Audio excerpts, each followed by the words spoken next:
रायगड महाराष्ट्रासह देश विदेशातील ताज्या बातम्या पाहण्यासाठी मॅक्स इंडिया लाईव्ह चॅनलला सबस्क्राईब करा आणि बेल आयकॉन दाबायला विसरू नका. एक महिन्यापासून काल सरकारच्या वतीने त्यांना क्लीन चिट देण्यात आलेली आहे. काय वाटतं? जी अपेक्षा होती दुर्दैवाने ती सत्य ठरली. आम्ही सातत्यानं आरोप करत होतो की सरकारला हे प्रकरण दडपायचं आहे आणि कारण नसताना चुकीची बाजू ते घेत आहेत.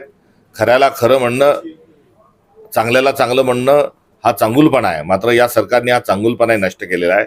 एक मातृत्वासाठी आसुसलेल्या एका भगिनीचा मृत्यू होतो आणि त्या मृत्यूचे जे आरोपी आहेत त्या आरोपींना थेट वाचवल्या जाते.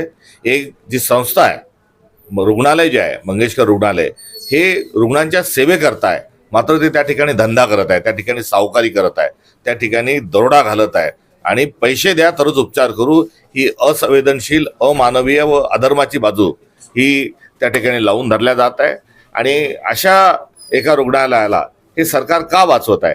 डॉक्टर घैसास जे वैद्यकीय सेवेची त्यांच्याकडून अपेक्षा आहे, जेव्हा डॉक्टर माणूस होतो तेव्हा शपथ घेतो की मी रुग्णांना सेवा प्रदान करेल, मात्र ते लिहून देतात की 10 लाख रुपये पहिले जमा करा. हे काय लावलंय? आणि अशा सगळ्या कडबोळाला वाचवण्याचं काम हे देवेंद्रजी फडणवीस हे करत आहे. आणि याचा आता जो थेट पुरावा आहे हा आपल्या सगळ्यांच्या समोर आलाय. तारीख पे तारीख हे आपण ऐकलं होतं, आता रिपोर्ट की रिपोर्ट. आणि जोपर्यंत निर्दोष करणार नाही, जोपर्यंत आपण क्लीन चिट देणार नाही, तोपर्यंत आम्ही तपासण्या आणि समित्या गठीत करत राहू. हाच त्याचा अर्थ आहे. सदोष मनुष्यवधाचा गुन्हा हा रुग्णालयावर, डॉक्टर घैसासवर, डॉक्टर केळकरवर दाखल झाला पाहिजे.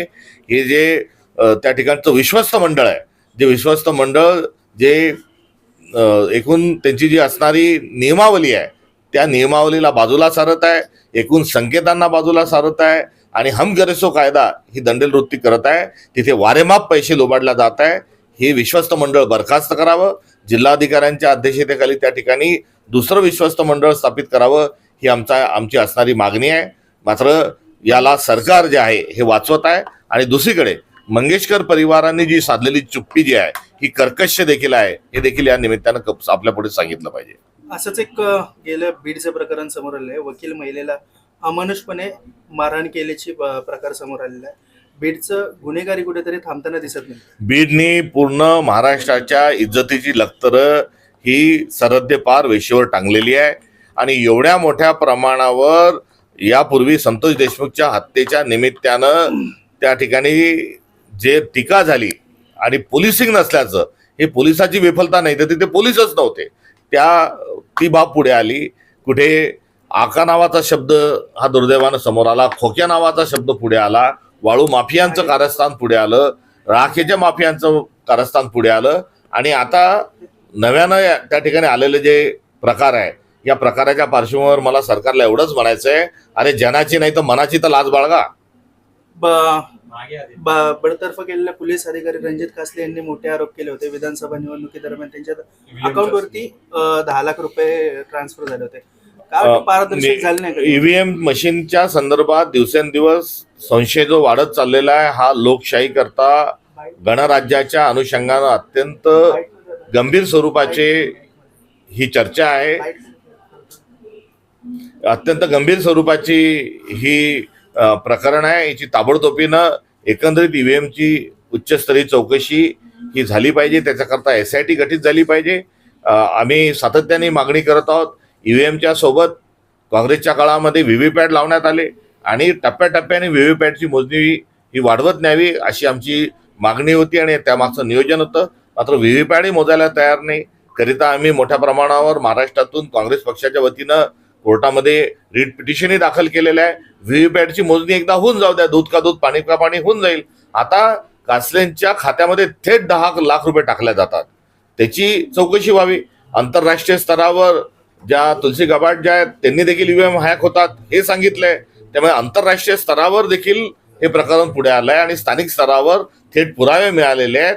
ताबडतोबीनं CBI चौकशी ईव्हीएम हॅकिंगची आणि एकंदरीत ज्या आमच्या असणाऱ्या ज्या सर्व पिटिशन आहेत त्याची ही झाली पाहिजे. आणि दुसऱ्या बाजूला जर सरकार हे करण्याकरता तयार नाही, आम्ही जेव्हा आरोप करतो तेव्हा राष्ट्रीय स्तरावर गृहमंत्री अमित शहा त्याचं उत्तर देतात, तर महाराष्ट्रामध्ये मुख्यमंत्री त्याची उत्तर देतात.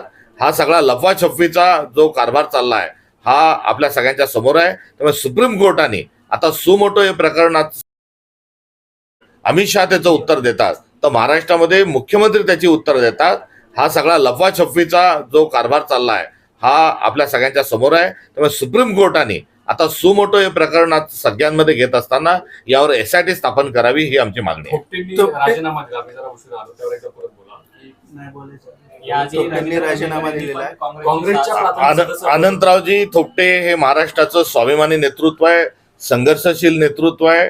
काँग्रेसचे ते फार मोठे आमचे नेते आहेत आणि त्यांच्या परिवारामध्ये संघर्षाचा जो वारसा आहे हा संग्रामजी थोपटे साहेबांनी जोपासला पाहिजे ही माझी त्यांच्याकडून असणारी ही अपेक्षा आहे.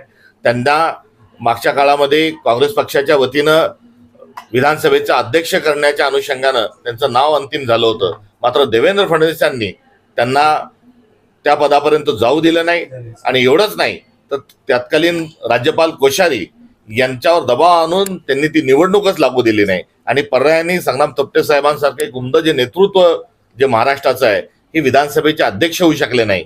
आणि ते पद रिक्त असल्यामुळे शिवसेना फोडण्याचं कुटील कारस्थान झालं, राष्ट्रवादी फोडण्याचंही कारस्थान झालं आणि संविधानाच्या 10व्या अनुसूचीची ऐसी की तैसी ही देवेंद्र फडणवीस यांनी केली. जर त्या काळामध्ये संग्राम थोपटे हे जर विधानसभेचे अध्यक्ष झाले असते तर हे सर्व टळलं असतं. मात्र हे कोणामुळे झालं ते देवेंद्र फडणवीसांमुळे झालं. हा अन्याय कोणी केला?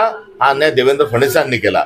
आणि त्यामुळे ज्या माणसांनी महाराष्ट्राचं नुकसान केलं, संग्राम थोपटे साहेबांचं नुकसान केलं, काँग्रेसचं नुकसान केलं, अशा देवेंद्र फडणवीसांच्या कुठल्याही त्यांनी झाशामध्ये येऊ नये ही माझी नम्रतेची एक व्यक्तिगत स्वरूपाची त्यांच्याकडून अपेक्षा आहे. त्यांनी असा आत्मघातकी आणि चुकीचा संदेश जाईल असा निर्णय घेऊ नये ही माझी त्यांच्याकडून त्यांना माझी विनंती वजा सूचना आहे. फोनवर काही बोलणं झालं का तुमचं? फोनवर मी सातत्याने प्रांताध्यक्ष झाल्यापासून त्यांच्या संपर्कात आहे.